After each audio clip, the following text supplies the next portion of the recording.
Frères et sœurs, bonjour et bienvenue à cette célébration eucharistique. Bienvenue à ceux et celles qui se joignent à nous par le truchement de la télévision C'est les Lumières. Comme à chaque matin, nous nous rassemblons et nous le faisons au nom du Père et du Fils et du Saint-Esprit. La grâce de Jésus notre Seigneur, l'amour de Dieu le Père et la communion de l'Esprit Saint soient toujours avec vous. Nous entrons en célébration en nous plaçant devant ce Dieu qui est un Dieu d'amour, de miséricorde et de pardon. Nous entrons en célébration comme des êtres fragiles marqués par le péché et pourtant sous ce Dieu d'amour et de miséricorde, nous vivons dans la confiance. Demandons pardon au Seigneur pour nos fautes. Seigneur Jésus, toi qui es bon pour nous, prends pitié de nous. Ô Christ, toi qui es miséricordieux pour les pécheurs, prends pitié de nous. Seigneur, toi qui veux notre bonheur, prends pitié de nous. Que Dieu Tout-Puissant nous fasse miséricorde, qu'il nous pardonne nos péchés et nous conduise à la vie éternelle. Prions le Seigneur. Seigneur, source de tout bien, réponds sans te lasser à notre appel. Inspire-nous ce qui est juste. Aide-nous à l'accomplir par Jésus-Christ notre Seigneur, qui vit et règne avec toi dans l'unité du Saint-Esprit pour les siècles des siècles.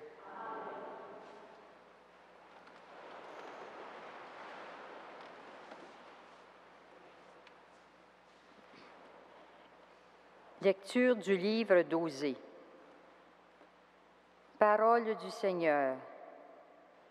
Les fils d'Israël ont établi des rois sans me consulter. Ils ont nommé des princes sans mon accord. Avec leur argent et leur or, ils se sont fabriqués des idoles. Ils seront anéantis. Je le rejette, ton veau d'or, Samarie. Ma colère s'est enflammée contre tes enfants. Refuseront-ils toujours de retrouver l'innocence? Ce veau est l'œuvre d'Israël. Un artisan l'a fabriqué, ce n'est pas un Dieu. Ce veau de Samarie sera brisé en 1000 morceaux. Ils ont semé le vent, ils récolteront la tempête. L'épi ne donnera pas de grain. S'il y avait du grain, il ne donnerait pas de farine. Et s'il en donnait, il serait dévoré par les étrangers. Éphraïm a multiplié les autels pour expier le péché, et ces autels ne lui servent qu'à pécher. J'ai beau lui mettre par écrit toutes les prescriptions de ma loi, ils n'y voient qu'une loi étrangère. Ils offrent des sacrifices pour me plaire, et ils en mangent la viande, mais le Seigneur n'y prend pas de plaisir. Au contraire, il y trouve le rappel de toutes leurs fautes. Il fait le compte de leurs péchés. Qu'ils retournent donc en Égypte. Parole du Seigneur.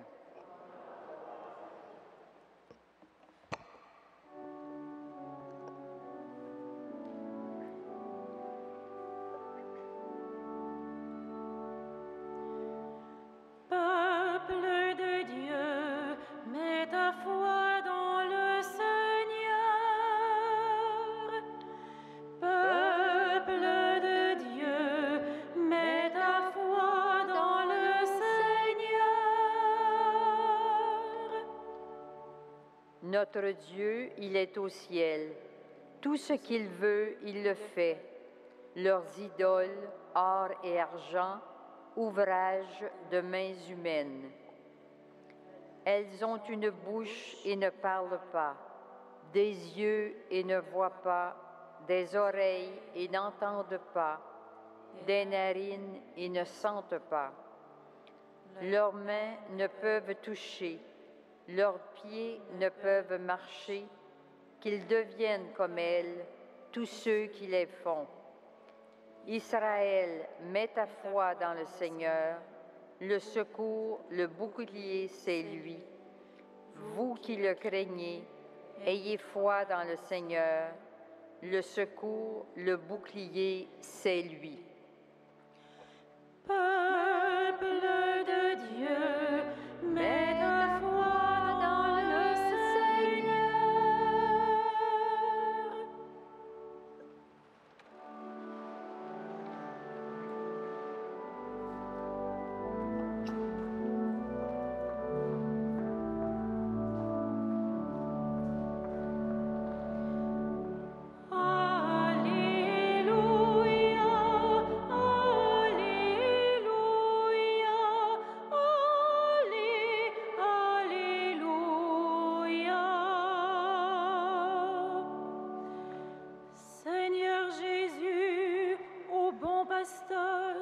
Nous sommes à toi, conduis ton peuple aux sources de la vie. Alléluia, Alléluia, Alléluia.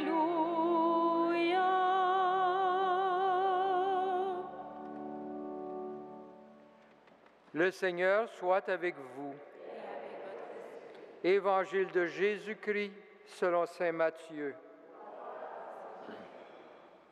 On présenta à Jésus un possédé qui était muet. Lorsque le démon eut été expulsé, le muet se mit à parler. La foule fut dans l'admiration et elle disait « Jamais rien de pareil ne s'est vu en Israël ».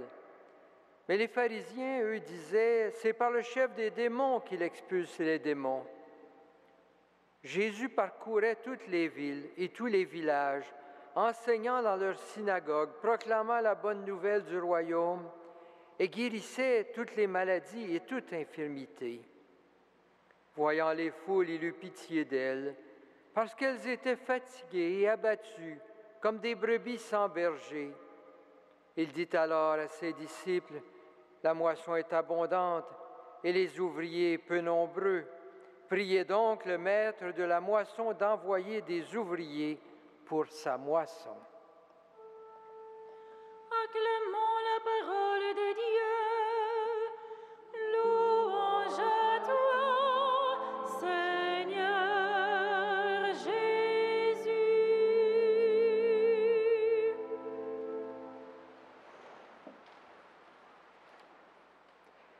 Frères et sœurs, dans l'évangile de Matthieu, nous avons ce long discours sur la montagne où Matthieu regroupe un grand nombre d'enseignements de Jésus. Puis, après ce discours, il y a une section où il nous parle de l'action de Jésus. Le passage que nous venons d'entendre, c'est la conclusion de cette deuxième section sur l'action de Jésus. Pour conclure, nous avons dans ce court texte une dernière guérison, un résumé de l'action de Jésus, un commentaire sur l'attitude de Jésus, sur sa compassion pour les foules et ce commentaire qui amène cette prière au maître de la moisson. Arrêtons-nous un moment sur le commentaire que Matthieu fait sur l'attitude de Jésus. Matthieu dit de Jésus, il eut pitié de la foule parce qu'elle était fatiguée et abattue comme des brebis sans berger. Cette foule, en fait, représente tout le peuple d'Israël, un peuple fatigué de vivre sous le joug des Romains, fatigué de ces révoltes qui ne mènent à rien, qui mènent souvent à des répressions encore plus violentes. Une foule qui ne trouve plus parmi ses chefs religieux et politiques de véritables bergers, des bergers capables de les rassembler, de les guider. Un peuple divisé, où des groupes d'intérêts sont opposés les uns aux autres et empêchent toute cohésion pour l'avenir. Il y a ces riches Sadducéens qui font le jeu des Romains pour avoir un peu de pouvoir et d'argent, et ces zélotes qui prêchent la révolution, ces groupes religieux comme les Esséniens, comme Jean-Baptiste, qui invitent au jeûne et à la pénitence. Oui, il y a bien des guides, mais qui saura rassembler ce peuple? À ce peuple en déroute, Dieu avait promis d'envoyer un Messie. Et voici que le Messie est là au milieu d'eux, mais ils sont trop divisés, trop dispersés, trop mal guidés pour savoir accueillir ce messager. Devant cette situation, devant la difficulté de voir les gens saisir ce qui est au milieu d'eux, Jésus se sent démuni. Il y a bien quelques disciples qui sont prêts à aller devant lui pour préparer le chemin, mais ils sont si peu nombreux pour une tâche que Jésus voit comme étant si grande et si pressante. Jésus se préoccupe sans doute du peu de moyens disponibles pour faire avancer le règne de son Père. Il exprime son inquiétude devant les réponses trop hésitantes qu'il rencontre au long du chemin. Il se désole aussi en voyant combien les chefs religieux ont failli à leur tâche de guider le peuple et de lui permettre de s'ouvrir à la venue du Messie. En proposant ce message à la communauté naissante, Matthieu reflète ce que Jésus a vécu. Mais Matthieu est aussi conscient que la situation des premières communautés chrétiennes, ses premiers disciples appelés à la résurrection, que leur situation est aussi difficile. Cette situation est présente pour les premiers chrétiens, pour la première communauté qui voulait partager sa foi au Christ ressuscité, mais qui sentait beaucoup de difficultés à y arriver. Les messagères sont peu nombreux. Le message de l'Évangile montrait Jésus qui invitait les membres de la communauté à devenir des ouvriers d'Évangile, et ce message est maintenant donné à cette première communauté chrétienne qui est peut-être aussi déjà fatiguée et abattue comme la communauté du temps de Jésus. Cette foule fatiguée, abattue, c'est aussi sans doute parfois l'image de nos communautés chrétiennes. Nous pouvons sentir que notre Église est parfois en perte de vitesse, au moins à nos yeux, que nos communautés chrétiennes se sentent fatiguées, peut-être abattues. Et l'Évangile nous invite à un réveil, comme l'Évangile invitait la première communauté chrétienne à un réveil. Le Seigneur est là, comme notre guide. Nous ne sommes plus des foules sans berger, puisque nous avons en Jésus notre berger. C'est lui qui nous rassemble autour de sa personne, autour de son message. Notre guide et notre berger est bien présent. Nous sommes tous appelés donc à être des ouvriers du règne de Dieu. La prière qui constitue la conclusion de l'Évangile est une prière qui est aussi un appel. Soyez donc, à votre façon, dans votre milieu, ces ouvriers de l'Évangile. Les ouvriers sont peu nombreux, mais chacune d'entre nous, nous pouvons et nous devons devenir ces ouvriers de l'Évangile qui proclament par leur vie et par leur parole le message, la bonne nouvelle du ressuscité.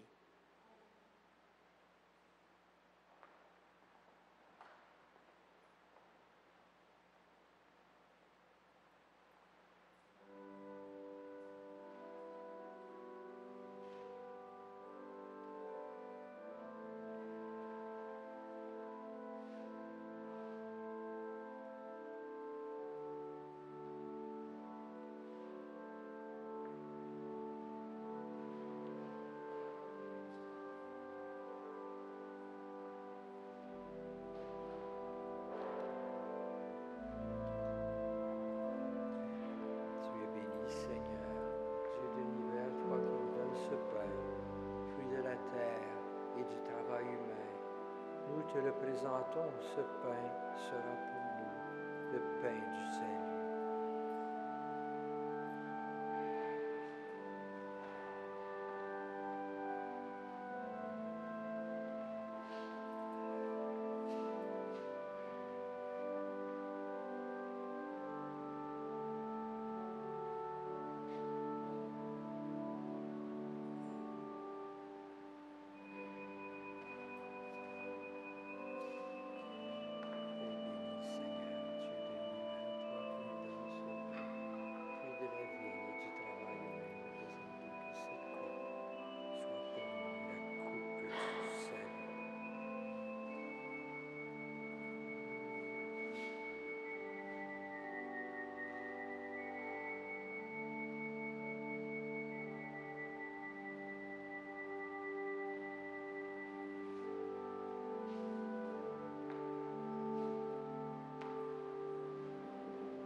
Prions ensemble au moment d'offrir le sacrifice de toute l'Église.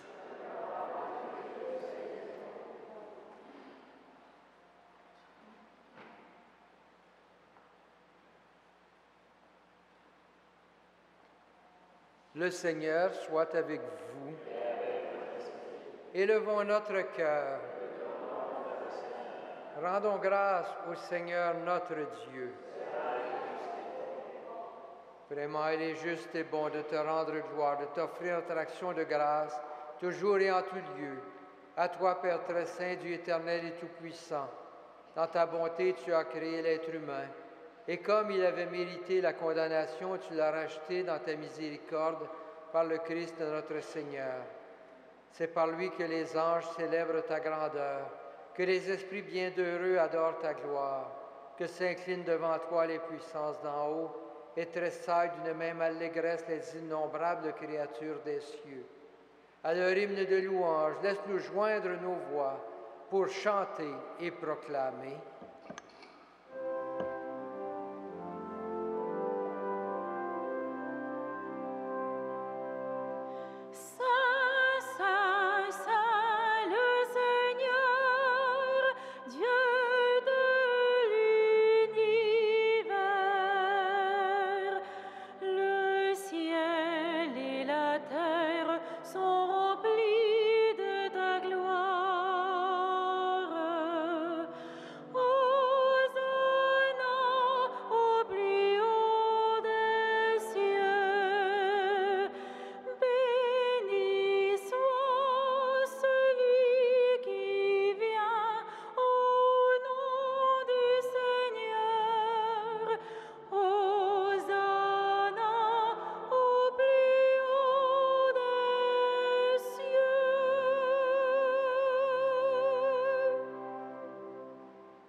Toi qui es vraiment saint, toi qui es la source de toute sainteté, Seigneur, nous te prions.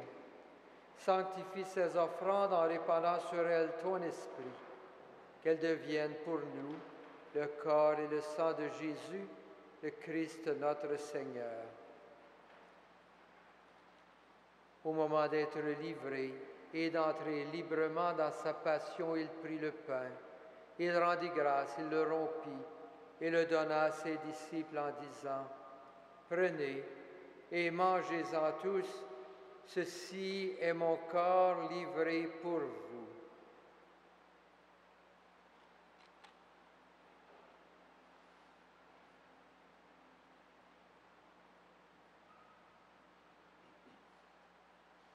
De même, à la fin du repas, il prit la coupe de nouveau, il rendit grâce et la donna à ses disciples en disant, « Prenez et buvez-en tous, car ceci est la coupe de mon sang, le sang de l'alliance nouvelle et éternelle, qui sera versé pour vous et pour la multitude en rémission des péchés. Vous ferez cela en mémoire de moi. »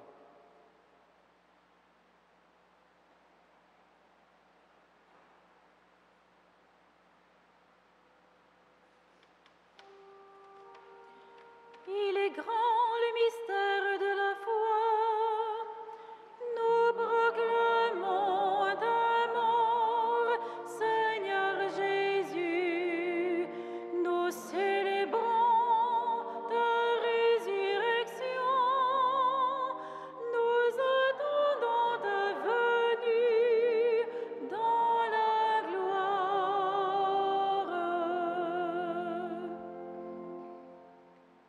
Faisant ici mémoire de la mort et de la résurrection de ton Fils, nous t'offrons, Seigneur, le pain de la vie et la coupe du salut. Et nous te rendons grâce, car tu nous as choisis pour servir en ta présence. Humblement, nous te demandons qu'en ayant part au corps et au sang du Christ, nous soyons rassemblés par l'Esprit Saint en un seul corps. Souviens-toi, Seigneur, de ton Église répandue à travers le monde.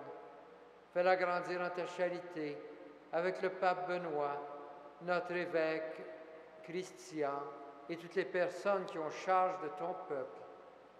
Souviens-toi aussi de nos frères, de nos sœurs qui se sont endormis dans l'espérance de la résurrection et de toutes les personnes qui ont quitté cette vie. Reçois-les dans ta lumière auprès de toi.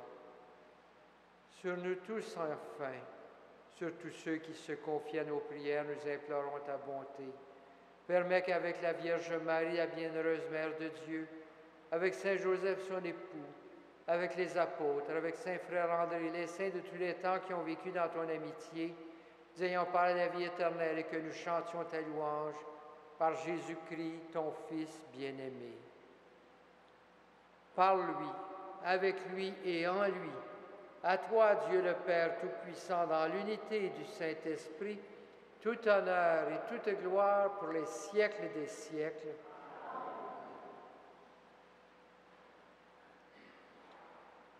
Unis dans un même esprit, rassemblés autour de la table du Seigneur, prions, Dieu notre Père, avec les paroles que Jésus nous a données. Notre Père, qui es aux cieux, que ton nom soit sanctifié, que ton règne vienne, que ta volonté soit faite sur la terre comme au ciel. Donne-nous aujourd'hui notre pain de ce jour.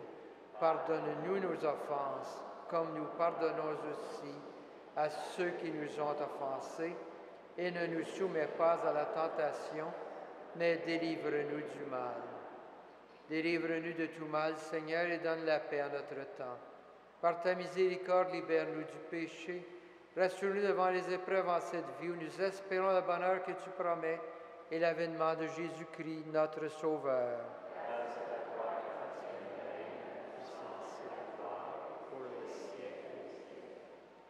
Seigneur Jésus-Christ, tu as dit à tes apôtres, je vous laisse la paix, je vous donne ma paix. Ne regarde pas nos péchés, mais la foi de ton Église. Pour que ta volonté s'accomplisse, donne-lui toujours cette paix et conduis-la vers l'unité parfaite, toi qui règnes pour les siècles des siècles. Que la paix du Seigneur soit toujours avec vous. Agneau de Dieu qui enlève le péché du monde, prends pitié de nous.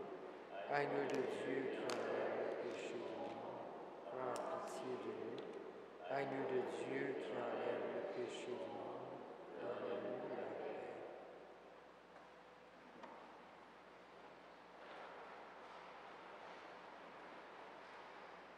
Heureux les invités au repas du Seigneur. Voici l'agneau de Dieu qui enlève le péché du monde. Seigneur, je ne suis pas digne de te recevoir, mais dis seulement la parole et je serai guéri.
Prions le Seigneur. Dieu qui veut notre guérison, agis en nous par cette Eucharistie. Libère-nous de nos penchants mauvais. Oriente notre vie vers le bien par Jésus le Christ notre Seigneur, qui vit et règne avec toi dans l'unité du Saint-Esprit pour les siècles des siècles. Le Seigneur soit avec vous. Que le Seigneur, le Dieu Tout-Puissant, vous bénisse, le Père, le Fils et le Saint-Esprit. Frères et sœurs, en cette belle journée d'été, que Saint Joseph et Saint Frère André vous accompagnent. Allez dans la paix et dans la joie du Christ.